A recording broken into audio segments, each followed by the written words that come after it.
Gadis berumur 10 tahun diperkosa oleh 3 preman. Membuatnya tidak akan bisa hamil lagi. Ibunya menangis kuat tetapi tidak ada yang bisa membantunya. Orang tua para preman tidak meminta maaf, malah menertawakan dia adalah ibu tunggal, ingin menyelesaikan masalah dengan uang. Sang ibu hanya bisa pergi ke pengadilan agar hukum dapat memberikan putrinya keadilan, tetapi malah membuatnya kecewa. Hakim melepaskan para preman itu karena mereka belum cukup umur. Sang ibu pun sangat sedih. Semua orang di lokasi memilih untuk diam. Untung saja putrinya sudah keluar dari rumah sakit. Tetapi tiap hari dia berendam di bak mandi, karena dia merasa dia sudah tidak perawan lagi. Ibunya terus merasa bersalah. Tetapi nasib buruk ini masih belum berakhir. Beberapa hari kemudian, gadis ini menerima pesan dari preman lagi. Mereka menyuruh si gadis mencari mereka. Jika tidak, rekaman video akan diunggah ke media sosial. Sang gadis keluar dengan membawa sebuah pisau silet. Pemikirannya sangat sederhana. Akhirnya dia diperkosa oleh para preman lagi.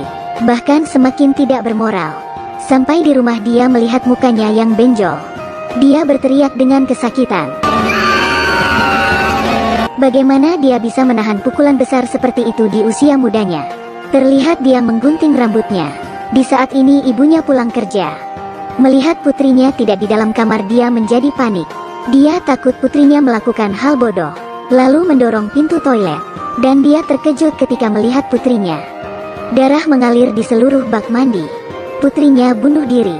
Sang ibu sangat sedih. Dia membawa putrinya dan berlari menuju parkiran mobil. Putrinya adalah salah satu harapan sang ibu. Dia tidak menerima semua ini. Sambil menangis dia terus memanggil nama putrinya. Tetapi muka putrinya sudah pucat. Sang ibu dengan stres menekan klakson. Akhirnya sampai di rumah sakit.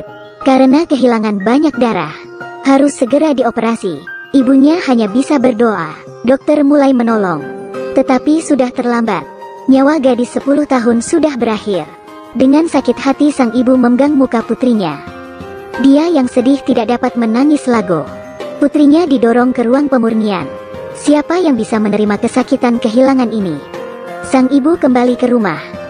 Dia membuka kulkas. Ini adalah pemberian terakhir putrinya untuk sang ibu. Dia membukanya dengan pelan. Hanya terlihat tulisan "Don't cry mommy". Dia berharap ibunya tidak sedih karenanya. Mana mungkin ada ibu yang tidak sedih. Dia menutup mulutnya dan menangis. Menangis tentang ketidakadilan dunia ini. Tidak ada yang membantunya. Ada lagi yang membuatnya lebih stres. Dia membuka ponsel putrinya. Melihat pesan ancaman dan rekaman video putrinya, dia mulai tidak bisa menahan amarah di hati. Mulai melampiaskan dengan teriakan. Bahkan bersumpah akan mencari keadilan sendiri. Dia masuk ke kamar dan mengambil pisau. Lalu datang ke rumah preman pertama. Preman ini malah tidak tahu saat sang ibu sudah mau menusuknya. Preman ini pun berhasil menghindar. Sang ibu dengan cepat menekannya. Tetapi karena dia seorang wanita lemah, malah dipukul kembali. Saat preman ingin mencekiknya, sang ibu mengeluarkan pisau dari lemari. Preman itu pun meninggal. Kemudian dia datang ke parkiran. Melihat preman kedua sedang mencuri. Saat ingin melarikan diri, sang ibu tanpa ragu menabraknya. Kemudian memutar kembali mobil dan mulai melanggarnya. Di saat ini polisi menerima laporan. Melihat ada yang terbunuh, polisi sepertinya tahu dan mulai menangkap. Di sisi lain sang ibu membawa pisau datang ke sekolah. Dia mau membunuh semua preman yang melukai putrinya. Di saat ini dia sudah berubah menjadi seperti iblis. Polisi juga tiba dengan cepat dan menyuruh sang ibu melepaskan pria itu. Sang ibu berbelas kasihan. Dia menyuruh pria itu meminta maaf pada putrinya. Tetapi dia tidak mau mengaku kesalahan dan berkata kematian putrinya tidak ada kaitan dengannya. Amarah dan dendam sang ibu mulai keluar. Dia mulai mengangkat pisau. Di saat ini polisi langsung menembak. Sang ibu menutupkan matanya, lalu pergi dari dunia ini dengan penyesalan. Film berakhir di sini. Di dunia yang luas ini, malah sering terjadi hal tragis dan tidak adil ini. Sampai jumpa.